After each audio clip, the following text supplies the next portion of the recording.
Good morning, and welcome to your morning cereal.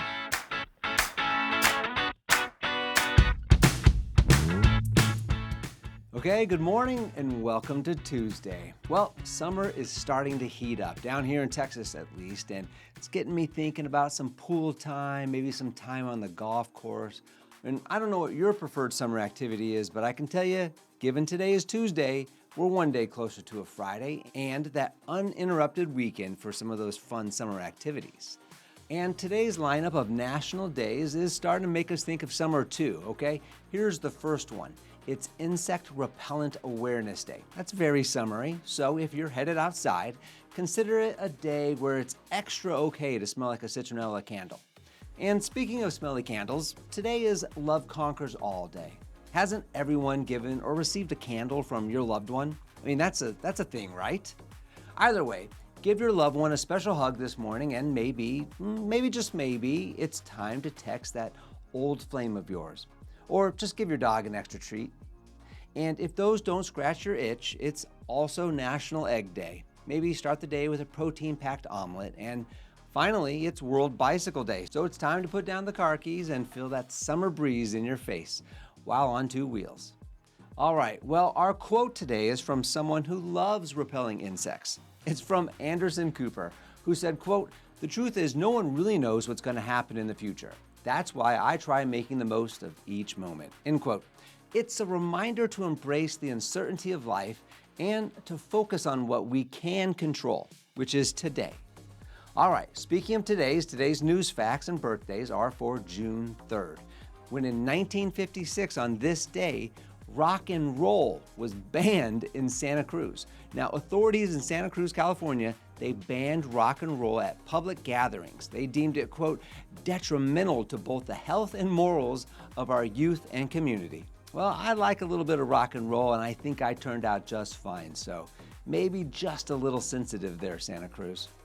Then, on this day in 1965, astronaut Ed White, he performed the first American spacewalk during the Gemini 4 mission, stepping out into the void of space for over 20 minutes. There's a picture of him doing it right there. Then moving up to 1985, that's when CNN, they launched Larry King Live. I bet you thought I was going to say Anderson Cooper because he gave us our quote. But nope, Larry King Live, that was a talk show that would become a staple of American television for 25 years. Then finally, in 1988, on this date, the movie Big, starring Tom Hanks, well, it premiered in the US. And I'm going to ask you, what's the one scene that you remember from that movie? And I bet it's the same scene that everybody remembers. I know it's the one that I remember, and that's when Tom Hanks was dancing on that huge keyboard in the toy store. Again, if you're watching this on YouTube, there it is right there over my shoulder. Well, happy birthday. If today is your birthday, you share a birthday with a Spanish tennis legend with 22 Grand Slam titles, Rafael Nadal. He's 39 today. And Anderson Cooper, the CNN journalist and television personality that we've all grown to love on New Year's Eve, he's 57 today. And lastly, professional golfer and architect, Hale Irwin, he's 80 years old today. And the number one song on this date back in 1997 was Mbop by Hanson. Now, I know everyone remembers this catchy little ditty performed by the three Hanson brothers. Well, the song, it became a global sensation, as we all know. It reached number one in multiple countries, earned multiple Grammy nominations. But if you really love this song, then you should know, and you probably do know, that Hanson, they released a new version of Mbop in 2023 called Mbop 2.0. Ooh, very creative there on that new title, Hanson. Nicely done. Well, let's bop right on into our book review segment here. We are in Stephen R. Covey's The 7 Habits of Highly Effective People, and today we're reviewing the subchapter Alternative Centers, which explores the underlying forces that shape our decisions and our lives. So Covey challenges us to identify what lies at the center of our lives, what truly guides us. And Covey argues that many of us, unconsciously, we build our lives around these alternative centers, like family, work, money, pleasure, friends, enemies even, church, or even ourselves. Now, these centers provide a sense of direction, feelings of temporary security or happiness even. but it's only to a point. Covey argues again that these alternative centers are inherently unstable. For instance, if we're entirely money-centered, we're at the mercy of economic ups and downs. If we're spouse-centered or family-centered, any conflict or challenge in those relationships, they can leave us feeling lost or reactive. So Covey introduces 4 key principles that make up a principle-centered life, and they're security, guidance, wisdom, and power. Now, these principles are timeless, as he likes to call them, and they are what allows us to move from reactive to proactive living. So here we're going to define each one of them just a little bit more. Security is our sense of worth. It's our identity and self-esteem. If it's tied to something fleeting, then we're constantly seeking external validation. In a principle-centered life, security comes from an unshakable alignment with values like honesty and fairness. Okay, guidance is our internal compass, and that helps us navigate the decisions and priorities in our lives. When we're centered on people or things, guidance can be clouded by emotions or outside pressures. Principles give us clarity, helping us to see what really matters.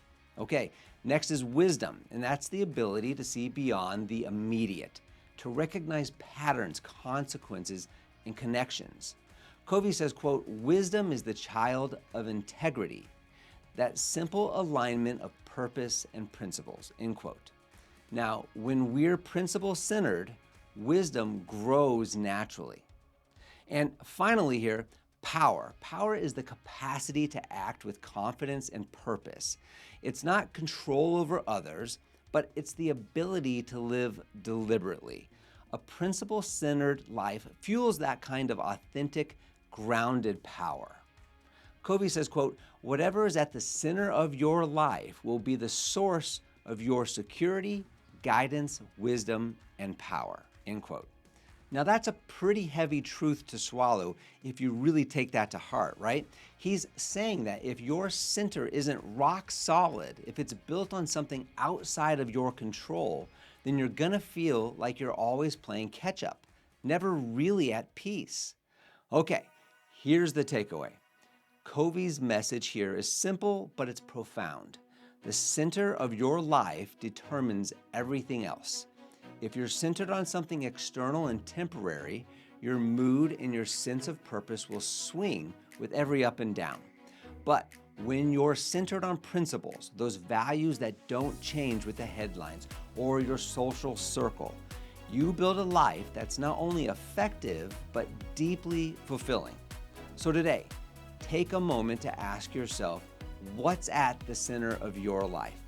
Well, feel free to have a second cup of coffee before you jump into that serious homework. Hey, thanks for joining us on Morning Cereal today. Enjoy riding a bike today or spending time with loved ones. And we'll see you back here tomorrow with another full pour. Have a fantastic day. Don't forget to follow and subscribe to the Morning Cereal podcast on the One Life Live It channel. You can find more episodes and videos by visiting our YouTube channel and the website at Sean Inglis and at SeanInglis.com, where you can also follow our other podcasts, the Mr. and Mrs. Inglis podcast and the Life Happens podcast. In these other podcasts, we'll dive deeper into everyday issues, self-improvement and well-being, business and finance, and we welcome special guests too. So join us. It'll be a good time, I promise. Thanks again for listening. Have a fantastic day, and we'll see you tomorrow.